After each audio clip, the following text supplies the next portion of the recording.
Emily Rodriguez had always been the type to ask questions first and follow safety protocols, maybe never. As the chief xenobiologist aboard the research vessel Endeavor's Promise, she'd sampled alien cuisines that made her colleagues pale, touched flora that security officers screamed warnings about, and generally treated the universe like one massive buffet of scientific curiosity. But even by her standards, what she was about to do was monumentally stupid. Dr. Rodriguez, I must protest in the strongest possible terms, chittered Erling, the Vexither head of security. His crystalline exoskeleton flickered with agitated purple hues, the Vexither equivalent of turning red with fury. That substance has a lethality rating of 9.8 out of 10 across 47 documented species. It liquefies internal organs within seconds. Emily held up the small vial of luminescent green liquid, watching it swirl with an almost hypnotic quality. The substance had been extracted from a predator on Kepler-4 to be a world where evolution had apparently decided that overkill was just the starting point. The creature, roughly the size of Earth's Komodo dragon, but with the temperament of a honey badger and the toxicity of a box jellyfish, had been responsible for the deaths of 3 survey drones and 1 very unfortunate planetary probe. Erling, buddy, Emily said, flashing him that smile that had gotten her both her doctorate and a lengthy list of official reprimands. We've been over this. I'm not going to drink it. The security officer's relief was palpable, his exoskeleton shifting to a calmer blue. I'm going to take a small, measured sample for analysis, Emily continued, then paused. After I drink just a tiny bit. Dr. Rodriguez, for science, Erling. How else are we supposed to catalog human resistance levels to xenotoxins? The medical database is woefully incomplete. Besides, I've got the antivenom right here. She gestured to an injector on the lab table, conveniently placed next to her favorite coffee mug, the one that read I turned coffee into discoveries.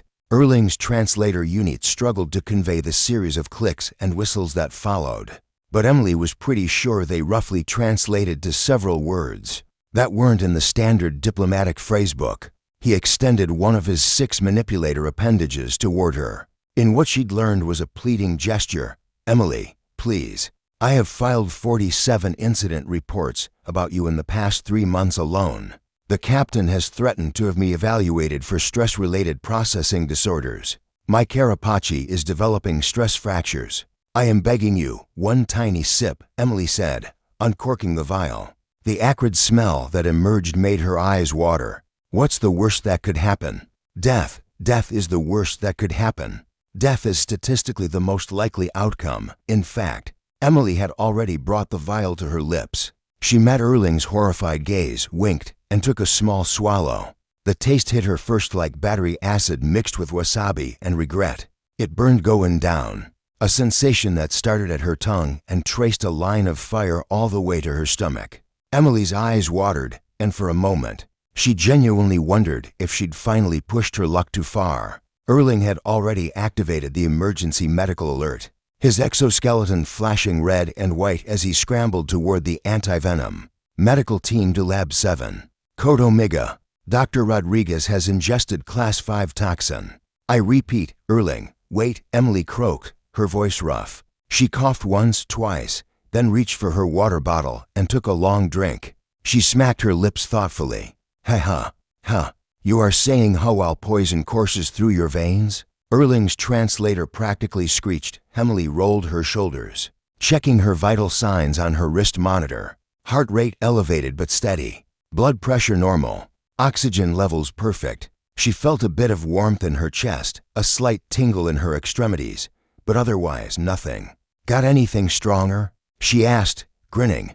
The medical team burst through the door at that exact moment, led by Dr. Zenti, a Calabrian whose tentacles were already holding various emergency medical implements.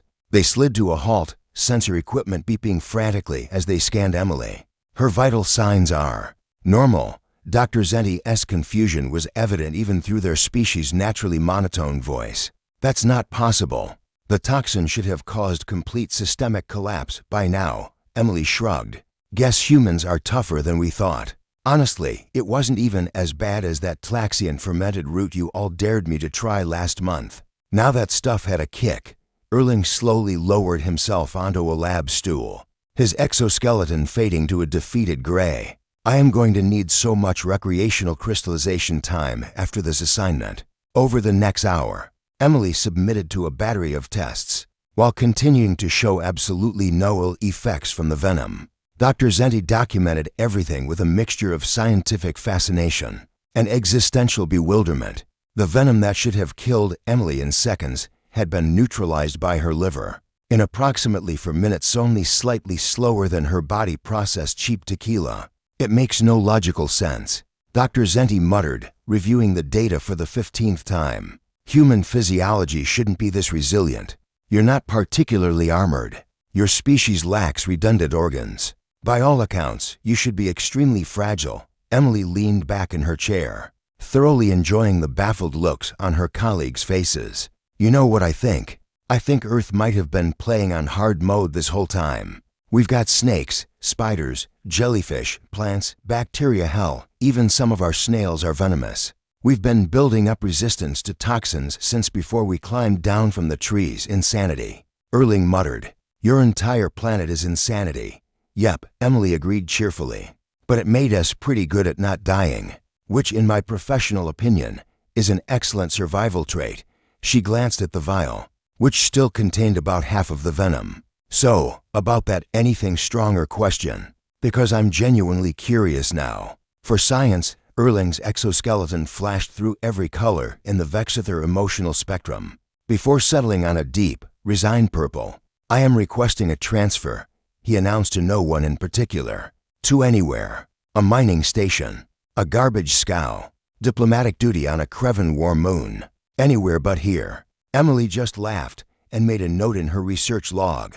Human resilience to Kepler-4 to be venom. Surprisingly high. Recommend further testing. Also recommend not telling Erling about further testing. As she filed her report that evening, Emily couldn't help but smile. The universe was vast and full of wonders and terrors, but humanity had spent millions of years on a death world, learning to survive things that would make most species weep.